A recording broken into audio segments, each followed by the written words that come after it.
Более 150 человек получили ранения в ходе столкновений в Иерусалиме между израильской полицией и палестинцами. Об этом сообщает «Красный полумесяц».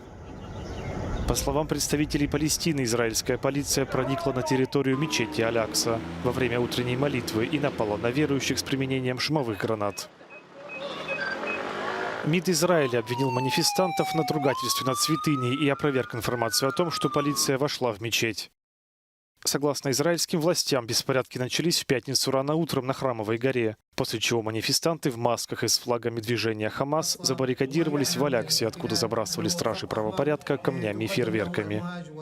Сотни человек арестованы. Директор мечети Аль-Акса Амар Аль-Кисвани осудил произошедшее, отметив, что Израиль, цитата, «перешел красную черту». Новый виток насилия в городе трех религий наблюдается во время священного для мусульман месяца Рамадан. В преддверии католической Пасхи, православного вербного воскресения и главного иудейского праздника Песах.